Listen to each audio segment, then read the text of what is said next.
Okay, get started here in a couple of seconds.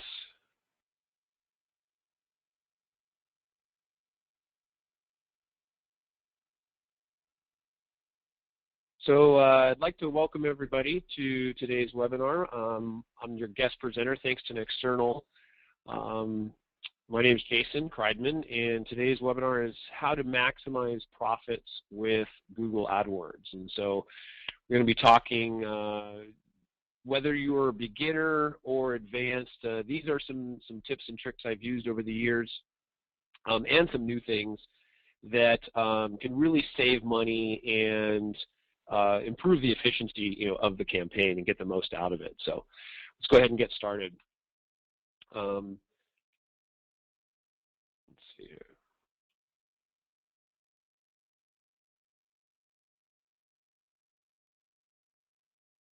Oh.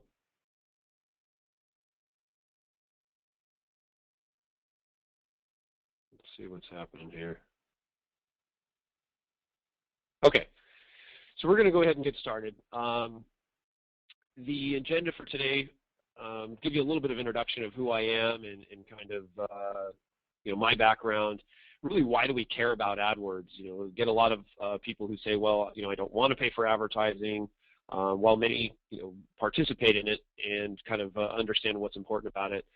And then I'll go into the specific 5 tips. I'm going to identify the tip, explain why it's important, and then kind of show you how or where to implement the tip. And then we might have some time left over for some question and answers. And I'll also make myself available. I'll put my contact information for anybody who has questions after this webinar. And in the past, we have posted the webinars. So if you miss any parts of them, or you come in late, or you have to leave, we should be able to archive this so that you have access to it. So I'm Jason Kreidman. I've been doing e-commerce marketing since about 1997, and I've been building, managing, and marketing online stores for quite some time. I have a consulting company, and we do everything from audits to management of both, everything from SEO, pay-per-click. Really, we have 4 objectives when we work with e-commerce companies, and it's increasing their traffic, improving conversion rates, creating awareness, and growing their sales. Doesn't really matter how we do that. We're sort of agnostic about the services, but pay-per-click and AdWords specifically have been a really important part of the marketing matrix. And so that's what we're going to discuss today, is to understand really what's important about it and how can we get the most out of it. So why do we really care about AdWords? So, excuse me, AdWords is this juggernaut with Google, and there's a lot of opportunity there. First of all, there's 5.9 billion searches a day. So your customers are there, and that's where we want to be. Is we want to make sure whether you're in organic search or paid search, the reality is that it's a largely used daily, and that's where people are. So we want to be there. You only pay when somebody clicks. So unlike other forms of advertising where you just might pay for placement, you're really only paying, when someone clicks. You get a chance to control your budget. Whether you have a small budget or a large budget, you really can control aspects of that and do what you're comfortable with in spending that money. So I like that idea that you don't have to have a tremendous amount of risk. You can really start small, or if you're large, you can really explore, amazing different opportunities and do a lot. The reporting is probably what makes Google and AdWords tremendously effective, and you really get a chance to see whether things are working or not. Tremendous insight into what is happening in the campaign and being able to see that. And so, and part of that reporting and the value is not only just what happens within the campaign, but it's really the external value. And this is what I mean about learning about your business. So it's not just about the sale. You also have an opportunity to learn new opportunities about the business. So I'll give you an example. I was working with a candy retailer, and we were bidding on some chocolates, and they ended up through search and through paid search figuring out that there was a lot of demand for the bulk of these chocolates are sold in bulk, where he and his distributor did not have them even available in bulk. He didn't even realize it, that was an offering, and so ended up having to find another distributor who offered it in bulk and increase that part of his business. So it's really not just about the sale. That's a huge part of it, but it's what kind of opportunities and insight into your business and your products can you gain from doing this and the reporting. And so that's one of the things I really find that's valuable from it. So let's get into the tip. The first tip. It's start with exact matching. And if you are starting a campaign, there's different kinds of keyword matching when you create a campaign. And these are the different keyword types. And I'll just go over them real briefly. But basically, you have a broad match. And that means, let's say you are bidding on the term Chardonnay wines, that they may take misspellings or synonyms or variations of the word and also show your ad for that keyword that you're bidding on. A broad match modifier does most of those except synonyms, and the words could be in any order. So, like same with broad match, where Chardonnay wines, you might say wine Chardonnay, and your ad would still come up. A phrase match, when you put it in quotes, is where the phrase is that phrase must be shown, but also the words in the back and the front. So maybe it's a 1997 Chardonnay wine. So you're bidding on Chardonnay wine. Someone does a search for 1997 Chardonnay wine. Your ad would come up.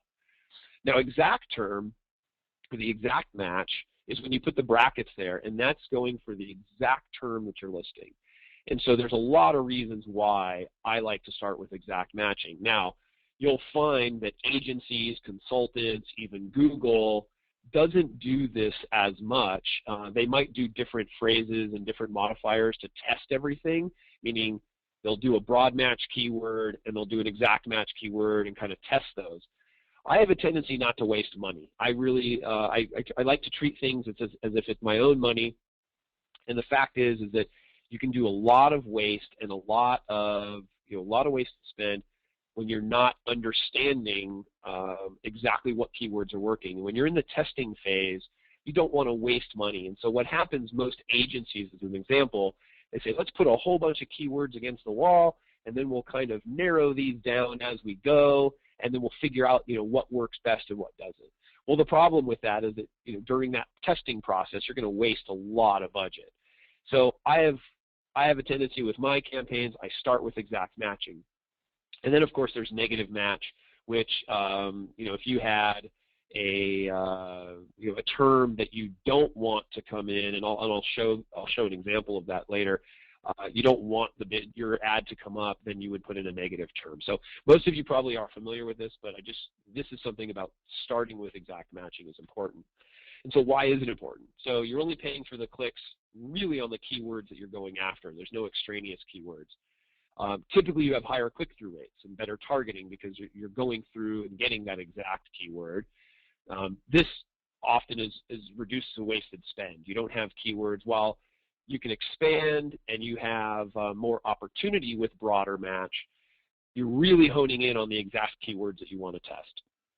And then it allows for controlled expansion. And what that means is once you have seen that there's some volume and there's some activity in one of the keywords that has an exact match, you might be then able to explore that and maybe do a phrase match or do a broad match with that keyword to be able to expand it and try to get more sales and more things.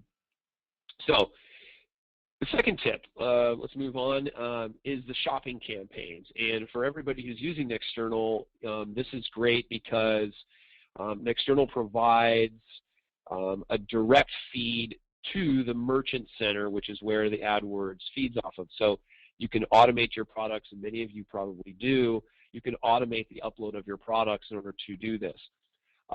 Google had a free shopping feed that was allowed, and then most of you know it switched over to paid last year and a half ago. And this was also known as the product listing ads. And so many people still are using the product listing ads and very effective with them. But there's now a new campaign called the shopping campaigns. And If you're doing product listing ads, I suggest you switch over to shopping. There's a lot of reasons why, and we'll show that. But basically, the overview is if you're not familiar with a shopping campaign or a product listing ad campaign, these are the results that are shown. It's where you see the picture, you see the price, you see the website. The buyer is further down the chain, and so they get to see exactly what it is that they're looking for. And this is an absolute great way to advertise on Google. And so if you're not using a shopping campaign, you absolutely should be. As a matter of fact, I have it with a lot of my clients. We're shifting budgets a lot from search into shopping because of its effectiveness. So it's something that you really want to take a look at is creating that. And if, like I said, if you're in a product listing ad campaign, you want to consider moving that over to shopping. So why is it important? So it allows for more control over the product listing ads, which are the former type. It's kind of, you can sort better, you can bid easier, you can separate things by category and brand and IDs and things like that, where you can really separate them out and get better reporting and bid differently and see those results. And so I've just really taken a liking to these shopping campaigns.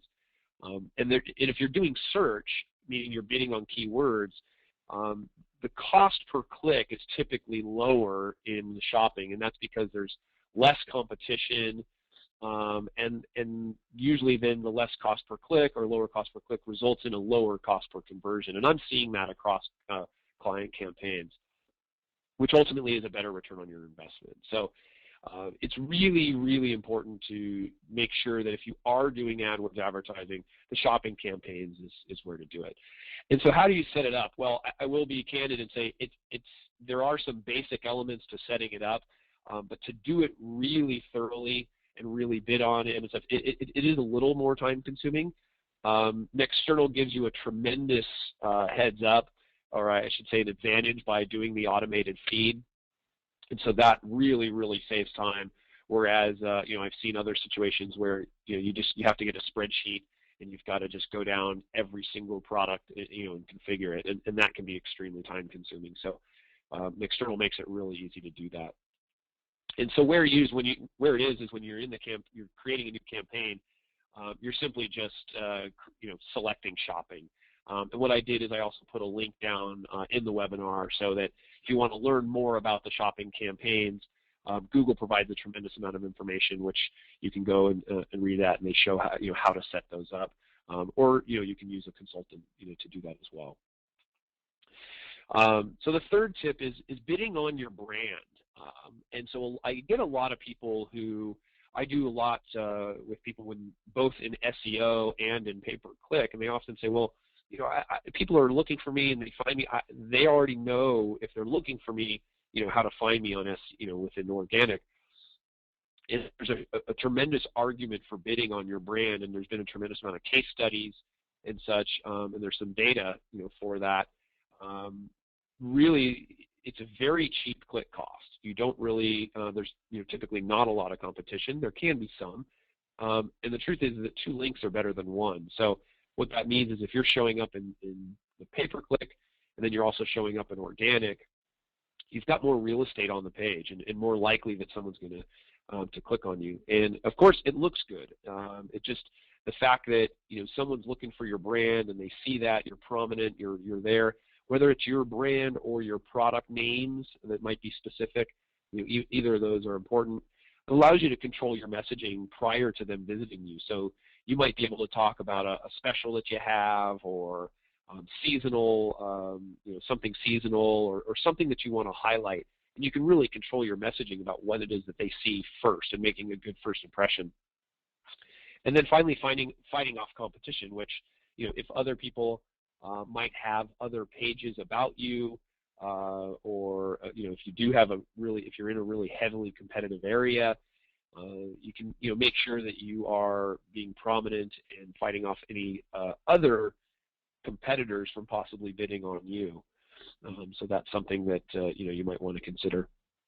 So one of the things I would suggest for this is create a separate branded campaign. And the reason for that is not just an ad group, but create a separate branded campaign is because you're going to want to make sure that you can control the budgeting and the reporting, and oftentimes customers want to filter out their report. It's a little bit easier to do it when you have a separate campaign, to filter out the report of the success of the campaign, because people who know your brand, with advertising, you're often looking for people who don't know your brand, and especially with search, you're looking for related keywords.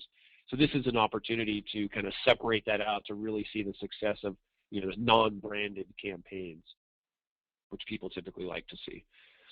Okay, so we'll move on to tip 4 here. View all search terms to find negative keywords. And what I mean by this is that within AdWords, you can view the keywords that you are bidding on, and then you can also view all of the keywords that any clicks have resulted from. And so this would be in the instance where you're not using exact match. So if you're using broad matching or phrase matching, and maybe you have 20 clicks on your keyword, but really if you hone in on it, there's maybe 10 that are exactly your keyword, and then there's another 10 that are variants of that keyword. So it's important to know what those variants are, because if you don't use the tool, you can really bid on undesirable keywords. Budget can easily be wasted, and you can then improve the efficiency of your spend. I was working with a client. They had asked for an audit, and we found over the last, I think it was a 3-month period, and they had a decent sized budget, but they had bid over $20,000 in wasted keyword spend because they had not looked at the tool and put in negative keywords. And so they spent $20,000, which could have easily been, for them it was a small portion of their budget, but still it's something you really want to look at. Even if you're saving $10 or $100, it's something that you want to look at to make sure you're getting those negative keywords in there. And so where do we find this? In your keywords tab, under the keywords tab, there's then a details section where you can go under, and it says search terms all. And so here, this is what would come up, where you would be able to see all the different keywords. So for this customer, where it says green and added, that is actually something that they are bidding on. So they already have those keywords in their campaign. Now, if you look down on the side, they sell display racks. It shows that Google felt that bicycle display racks was a good term for them to bid on, and they subsequently do not sell bicycle racks. And so they had a couple clicks on it. It's important to notice that pretty quickly, and we can then do a negative keyword with the bicycle.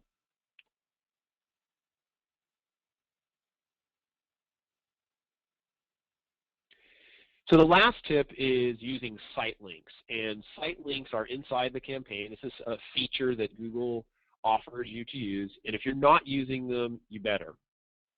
And it's an often sort of just let go, left on the side kind of thing. So many campaigns I see just don't have them and don't utilize them. But what they are is it gives you the ability to have additional links within your ad. And so if you look at these two ads, you can see that there's a pretty big discrepancy of size of real estate of what. And so you get to use, whether it's about us, shipping info, the different areas of your site. You can put these additional links that somebody might be looking for so that they can be directed right there directly to what they're looking for. So why do we do this, or why is it important? You get more real estate and exposure, and that's what we want. It's all about how much room can I take up on the page and see so that my competition doesn't. And Google has some statistics and some data that shows that over a 30% higher click-through rate with site links. That alone is the reason to just immediately, if you're not doing it, go ahead and do it. It's something that's a tremendous increase in exposure and click-through rate. And then you can also test, different wording and calls to action that allow you to see kind of, what's working, what's not, and there's reporting available for, for the site links. So where do I implement these? I wanted to keep this webinar somewhat short, just in kind of touching on some of these points. I provided a little bit more, or links to more information. I didn't want to get into too much detail, but basically there's an Ad Extensions tab within the campaign, and you can go into there, and you can do that either on a campaign or ad group level. And so I provided this link which shows kind of how to do it step by step with Google, which will do that. So, as I said, we do these, we manage campaigns all the time, so we see kind of, what are things that people aren't doing. In our company, as I mentioned, we do audits, which is something where we can go in and see what's going on, what's going wrong and what are areas to improve. Or we can create campaigns, or we can also manage existing campaigns. So I do want to thank everybody, for their time. I think we're going to try. Actually, I should mention, if you have questions, as you were part of this webinar, I'm more than happy to take some questions. If you have them offline, you can shoot me an email, or I also tweet, tips and tricks, both SEO and pay-per-click. You can follow me, on Twitter. And I think we're going to have, if you have questions, inside the GoToMeeting, you should be able to send a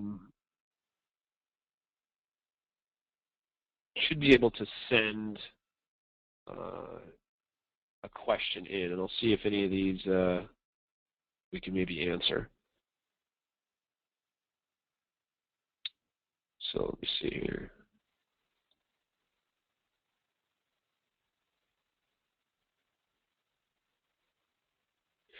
Okay. So I got a question here. Eric's asked, do you recommend doing display ads in Google? Yes, I do recommend testing them. Display ads with e-commerce, it's not always as effective. I think it's worth a small test, but I don't necessarily know that I would put a lot of budget towards it. What I would recommend is a remarketing campaign, which can be considered, it is a display ad. That a remarketing campaign, which we didn't really touch on, is when somebody comes to your website, they're tagged, and then when they're out on the internet, they are shown an ad of yours. And especially if you're going to show some sort of promotion to say, hey, come back and visit us and get 10%. And that's kind of the big brother stuff. Some people really don't like it. It definitely is effective with e-commerce. We've seen some things where, especially when you offer a coupon, where somebody will, they'll come back. So I do recommend remarketing campaigns. With display specifically, it's hard. So I'd kind of say, test it. That's typically what I would say.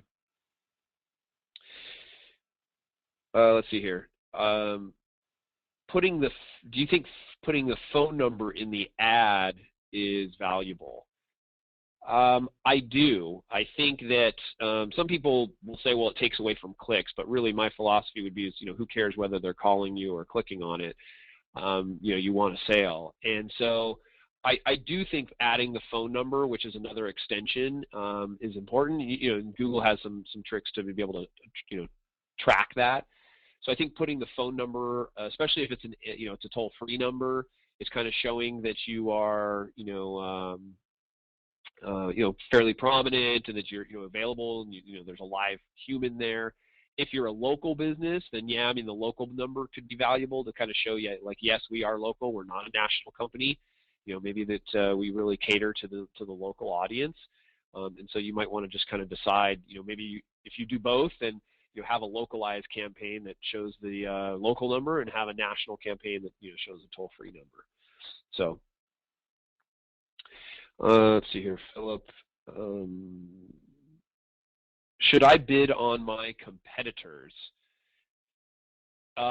This one, I'm not a lawyer. I think it's kind of up to you and how well, or I should say,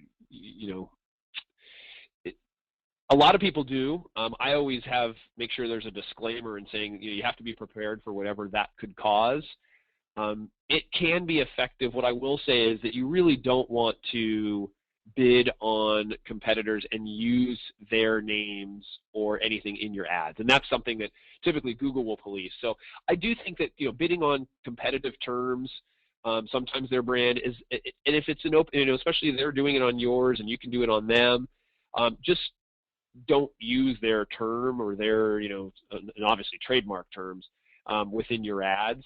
You want to show how good your products are and why they should go with you rather than necessarily bashing someone. But that's also personal preference. So some people like to do that. So we can kind of really it's a discussion with whoever is involved in that. So let me see here. I think I got time for one more here. How often should I change my ads? It's a good question. So changing ads, I would say also goes along with changing keywords and bids and things like that. Google definitely rewards an active campaign. We have seen this over and over again, and even talking with Google directly and the Google reps who deal with the agencies. An active campaign is one of the things that they view as quality, and so they want to know that you are actively optimizing and testing and doing that. So, while you don't want to go crazy with it and do, every day worried about bids and things every single day, I like to say with an ad, at a minimum, it's based on the volume. So, pick a threshold of how many times an ad should be seen and or click, and that could be, depending if you're a large company, that could be a couple days. If you're a smaller company, it could be a couple weeks, it could be a month. But how often kind of depends on your business. In general, I like to say every few weeks is kind of maybe the general benchmark of being able to test an ad. And testing your ads is really, really important. And testing an ad can mean changing one word. We've seen things where you change one word from sale to on sale, and that can literally have a tick up or down on your result. And so you really want to be doing those kinds of tests ongoing, and whether you or somebody managing your campaign does that, you want to make sure that you're regularly testing. So that's an important thing. So we had about 30 minutes here. I did want to keep it somewhat short just to respect everyone's time, but as I mentioned, you certainly can email me. You can follow me on Twitter. If you've got any questions, being part of this webinar, I'll kind of give some preference to some questions. I'd be happy to answer any sort of maybe if you have any question or two that you have about your campaign, I can do that sort of complimentary for people who attended the webinar. And let me know. And just want to thank Nexternal once again for hosting this, and thank you all for attending. And we will be posting this. I know Nexternal posts this. They'll either post a link or send out an email or do something that they'll make sure that people can have access to this if they missed any parts of it. So once again, thank you guys, and we'll see you next time. Take care.